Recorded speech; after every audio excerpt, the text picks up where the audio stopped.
হযরতুল আল্লাম শহীদ মরহুম আল্লামা দেলোয়ার হোসেন সাঈদী রাহিমাহুল্লাহ ওনার স্মৃতি বিজড়িত আজকের এই ঐতিহাসিক প্যারেড ময়দানের তাফসিরুল কোরআনের প্রোগ্রামে সব আছে।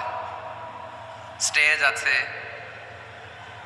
শ্রোতা আছে, প্যান্ডেল আছে, মিডিয়া কাভারেজ আছে, কিন্তু আমাদের কলিজার টুকটাটা আমাদের মাঝে নাই।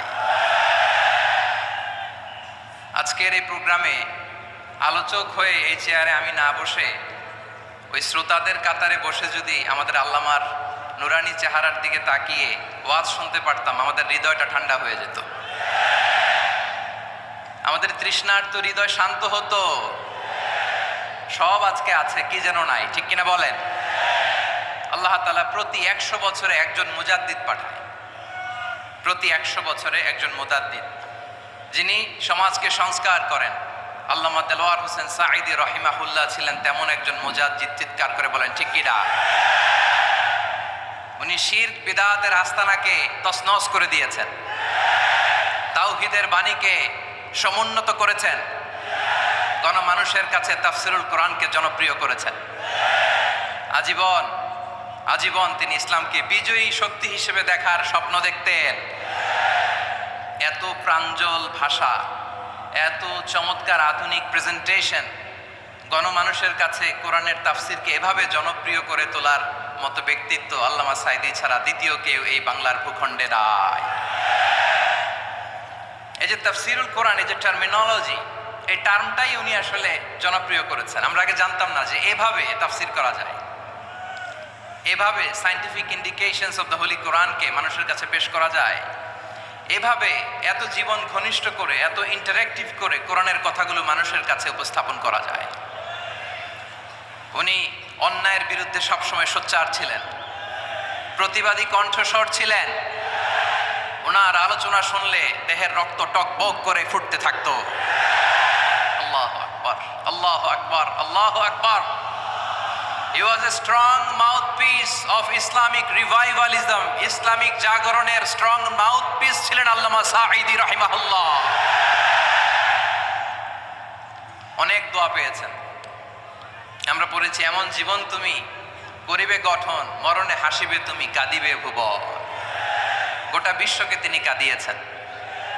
আল্লামা যখন ইন্তেকাল করলেন, আমি তখন মালয়েশিয়া থেকে যুক্তরাষ্ট্রে একটা কনফারেন্সে যোগ দিতে যাচ্ছি, কাতার এয়ারলাইন্সে। মালয়েশিয়া থেকে দোহাতে নামলাম।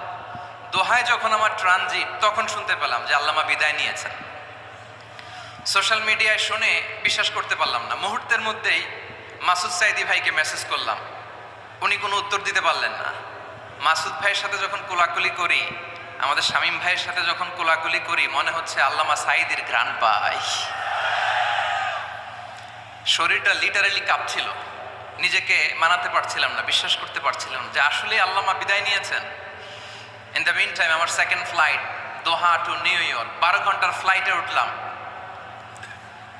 ইন্টারনেট থেকে বিচ্ছিন্ন হলাম। নামার পরে শুনলাম আল্লাহু আকবার, যেখানে ওনাকে কবরস্থ করার কথা ছিল সেখানেও কবর দিতে দেয়া হয় নাই। ছবিগুলো দেখতে লাগলাম, হাসিমাখা মুখ, হাসিমাখা নিথর দেহটা, মরণে হাসিবে তুমি, কাঁদিবে ভুবন। From east to west, from north to south, the entire globe, গোটা বিশ্ব ওনার জন্য কেঁদেছে, গোটা বিশ্ব কেঁদেছে। কাবার গিলাফ ধরে ধরে মানুষ চিৎকার করেছে। এর চেয়ে শ্রেষ্ঠ মৃত্যুকার হতে পারে? আমাদের আল্লামার আর কি পাওয়ার ছিল বলেন? আর কি পাওয়ার ছিল? কুল্লু নাফসিন যায়িকাতুল মাউত, যারাই দুনিয়াতে আসবে তারা ইন্তেকাল করবে, এটা আমরা মেনে নেই, এটা আমরা জানি। কিন্তু অবাক করা বিষয় হচ্ছে, আমরা আজও জানি না আমাদের আল্লামার মৃত্যু কি স্বাভাবিক হয়েছে নাকি এটা পরিকল্পিত মেডিকেল কিলিং ছিল। এটা যে পরিকল্পিত মেডিকেল কিলিং ছিল, এটা ধারণা করার পেছনে অনেক কারণ আছে। তিনি আধিপত্যবাদের বিরুদ্ধে সোচ্চার ছিলেন, ফ্যাসিবাদের বিরুদ্ধে সোচ্চার ছিলেন, রাজনৈতিক প্রতিহিংসার শিকার ছিলেন। এজন্য এটা মেডিকেল কিলিং হতে পারে এ ধারণা আমরা করতেই পারি। আওয়াজ করে বলেন ঠিক কিনা? যে সময়টা আমরা কাটাচ্ছি, এত সুন্দর সময় বাংলাদেশ আর পাবে না। আমাদের জন্মের পর থেকে এরকম চমৎকার সময় আমরা পাই নাই। এটাই আসল সময়। আমরা ইন্টারিম গভর্নমেন্টের কাছে দাবি জানাই, উচ্চতর তদন্ত কমিটি করে এটা কি হত্যাকাণ্ড ছিল নাকি স্বাভাবিক মৃত্যু ছিল, এই রিপোর্ট গণমানুষের কাছে প্রচার করে জানাতে হবে। এই দাবির সাথে কি সবাই আপনারা একমত? কারা কারা একমত হাত তুলে দেখান।